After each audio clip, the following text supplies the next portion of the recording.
fës ci ëttu yëglekaay yi yor lañ koy dooree fësal ca xëtam mu njëkk premier ministre bu Sénégal di Ousmane Sonko journal baa ngi ko duppee en route vers une majorité parlementaire écrasante di xam ne ni moom Ousmane Sonko ginnaaw giga meeting bi nga xam ne woote na ko fële ci Dakar Arena guichet fermé la mbir ma mujjee ay militants yi Pastef ay sympathisants ak ña ko bëgg ñëpp teegu nga ko ci bés ba bu baax a baax mu nekk réussite bu am solo boo xam ne également am na ko ci bés bi moom mi di Ousmane Sonko discours ba kenn dootu ko nattable benn yoon mu dikkaat ci justice bi nga xam ne askan ñu ngi koy xaar bu baax a baax ci li passé jëm ci régime président Sall moom Ousmane Sonko di xamle kan ni bu kenn yàkkamti lépp dina leer bu baax a baax mu yëkkati kàddoom ba tey di xamle kan ni daanaka bépp famille boo xam ni impacté woon nga jëm ci manifestation yi passé dañ la indemniser lu kawe sa njort buñ ko voté fële ci assemblée nationale ba tey nag muy gën a biral kàddoom di xamle kan ni pour projet bii mën a dox ci bopp réew bu Sénégal faaw ñu jox président Diomaye dañu duppee une majorité écrasante foofu ci assemblée nationale bu Sénégal Vox Populi moom tamit mbiri premier ministre bu Sénégal Ousmane Sonko la biral ca xëtam mu njëkk journal baa ngi ko duppee giga meeting et méga one man show de Ousmane Sonko di xamle kan ni Sonko rek moo ko fa am woo askanu Sénégal génne lu leen koppar ñoom ñëpp ñu génne ko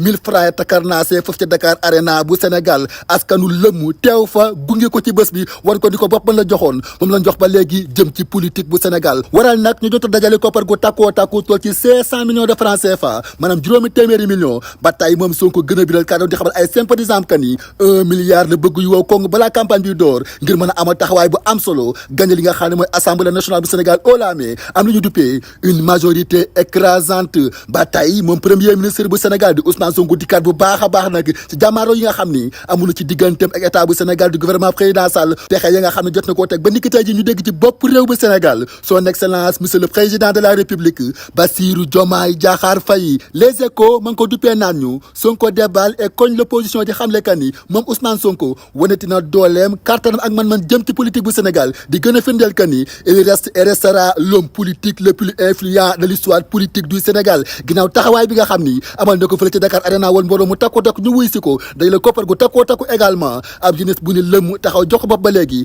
moom Ousmane Sonko jëm ci politique bu Sénégal waral nag mu gën a biral kàddoom di xamle kan ni je veux une majorité écrasante à l'Assemblée nationale du Sénégal je veux une majorité écrasante à l'Assemblée nationale du Sénégal di xam ne askan wi kan ni buñ bëggee projet bi dox daal fa ñu jox président de la République Bassirou Diomaye Diakhar Faye majorité bu kenn dootul naatable ci bopp Assemblée nationale bu Sénégal le verdict ma nga naan ñu moom Ousmane Sonko kay discours bu am solo bi nga xam ne jot na ko amal fële ci Dakar Arena nag daf koo boole ak sargal delloo njukkal ñi nga xam ni muy waa Ziguinchor ginnaaw taxawaay bu am solo bi nga xam ne également amal nañ ko jamono ba nga xam ne lépp gën naa métti ba yaakaar gënee tas mu replié yow dellu fa nga xam ne fa la xam fa la miin moom Ousmane Sonko Ziguinchor taataan ko tatagal ko dalal ko défendre ko à 100% waral ni ki tey ji ndam li moom kenn mënu cee boot di benn yoon ñoom ñi waa Ziguinchor war nag moom Sonko sant leen gërëm leen bu baax a baax jëm ci mbir mi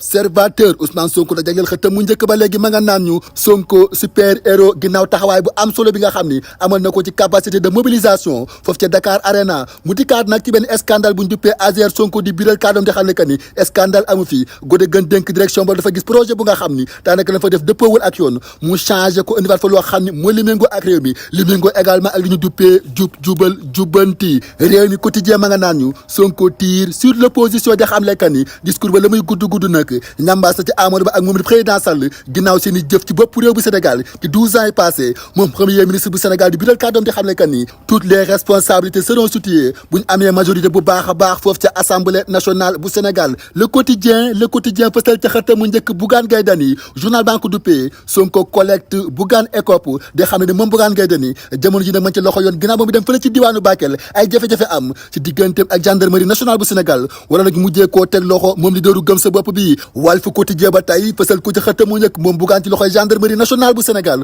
journal ba di xam le ni lii est-ce que nag nekkul ñu duppee la loi du plus fort maanaam jaay doole ginnaaw bu nga xam ne journal baa nga jàpp ne moom Bougane dañ koo xam ne duppee sa liberté de circulation jamono ba nga xam ni mu nga dem Bakel di nemmee ko askan nga xam ne ay jafe-jafe moo fa am jamono ji ñu teg ko loxo ginnaaw jàmmarloo yu nga xam ni am na ci digganteem ak gendarmerie nationale bu Sénégal la turbine ma nga naan ñu lii kay du lenn dudul Bougane est victime de son propre engagement maanaam ginnaaw bëgg-bëgg ba nga xam ne am na ko jëm ci Bakel bëgg na dem jàpp leen yóbbu leen la nga xam ne am na ko akus néew lañ ko mujjee teg loxo nag teg ko jafe-jafe yu méttee métti yëpp ko garde à vue war koo déféré foofu ca tribunal bu Tambacounda ca kanam procureur ginnaaw kàddu yi nga xam ne gendarmerie yëkkati ko jëmale ko ci moom di ko toppee li ñu duppee refus d'obtempérer maanaam ñàkk tënku ci kàddu gu nga xam ni homme de loi jox na la ko mu nekk loo xam ne waral jamono ji Bougane na ci guddi gu bët sinagul bu baax a baax les fo ma nga naan di Bougane ca ndeyu mbi ba ma ngay dénoncé lii ñu ko teg bu baax a baax nag di xam le que ni lii daal moo duñu duppee une dictature rampante bu nga xam xam ni président de la république Bassirou Diomaye Diakhar Faye ak Ousmane Sonko ñoo ko bëgg a instauré ci dëkk bi di Sénégal waral nag muy gën a biral kàddu moom Bougane di xam le que ni du bàyyi du sont du damm du tàyyi day dem ba keroog lu mu ca góobee gar ko ginnaaw jamono yi nga xam ni mi ngi am ci digganteem jamono ji ak gendarmerie nationale bu Sénégal bés bi le jour moom tamit mbiri Bougane la fësal ca xëtamu njëkk di xam le que ni mbir ma daal la ca am cay dëgg mooy moom Bougane teg nañ ko loxo di ko toppee refus d'obtempérer maanaam ñaa ngi ko tëggu ci kàddu gu nga xam ne homme de loi jox na la ko wala ñu fas yéene koo déféré fa nga xam ne mooy tribunal bu Tambacounda ni ki altine ji mu jàkkaarloo ko fa nekk procureur de la république l'exclusif ma nga naan prise d'otage dëgg la maanaam jaay doole la li nga xam ni def nañ ko moom mi di Bougane Gueye Dany jamono ba mu ànd ak coalition Sàmm Sa Kàddu di dem fële ci diwaanu Bakel ngir saytu askan bu nga xam ne jamono ji ay jafe-jafe yu méttee métti dafa dal seen kaw ginnaaw débordement fleuve ba Pape Djibril Fall ma nga naan Bougane otage politique dëgg la gis naa ko mu ne ci jafe-jafe yu méttee métti di sàkku nag ñu waa coalition Sàmm Sa Kàddu ñu libéré Bougane Gueye Dany na mu gën a gaawee sans aucune condition également sur du quotidien ma nga naan ñu ak lu mën a am daal période de pré-campagne électorale bi jëm ci élection législative yi nga xam ne dëgmal nañ ko daanaka tension yaa ngi door bu baax a baax nag dale ko ci moom Bougane Gueye Dany jamono ba muy dem fële ci diwaanu Bakel mbëkkanteeg gendarmerie nationale bu Sénégal ñu ne ko Bougane mën a dugg ci dëkk bi xaaral président génn Bougane yëkkati kàddam xamal leen que ni dites à votre chef que je serai à Bakel ci nii wala ci naa du ma xaar Diomaye génn damay dugg amal samay activité man tamit war a ñu teg ko loxo jamono ji fas yéene koo déféré nag foofu ci tribunal bu Tambacounda l'enquête na nga naan ñu askanu Bakel de jamono ji tër ñu coow nag wante ku leen jàppale lañ bëgg bu baax a baax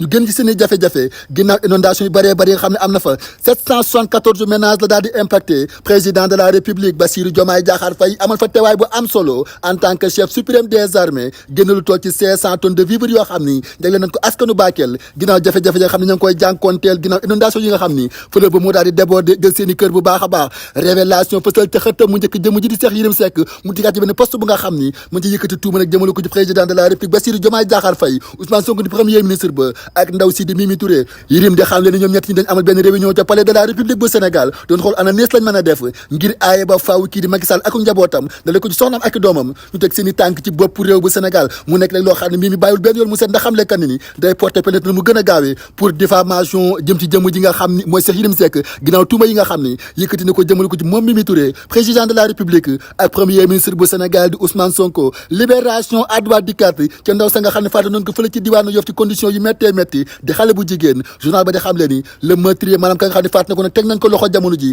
mu dikkaat ci ana lan moo waral mu faat ko lan moo dox seen diggante kopparu 10 000 francs ga nga xam ne doxoon na seen diggante ak lañ seqoon jëm ci wàllum intimité mu nekk rek loo xam ni moom waa ji nga xam ne teg nañ ko loxo ci autoroute à péage bi dikkaat na bu baax a baax ci mbir mi leeral firndeel lépp la nga xam ni am na ci diggante ak ndaw si nga xam ne moo ko faat ci ay conditions yu méttee métti foofu ci diwaanu Yoff ginnaaw appartement ba nga xam dëkkoon na fa ñu nekkoon fa ñoom ñaar ñi di amal seeni mbir nag waral nag ay ji yi mujjee caa tukkee mu buum ko ci conditions yoo xam ne jamono ji mu waral moom waa ji daal gendarmerie nationale bu Sénégal amal communiqué bu am solo joo xam ne kañ teg na ko loxo waral nag libération dikkaat ci conditions yi nga xam ni mbir ma demee dafa ak la fa am ca biir également ci diggante ñoom ñaar ñi nga xam ni jiyee ma mujjee am seen diggante jàngeen jëf jàmm ak jàmm beneen yoon bu neexee borom bi incha allah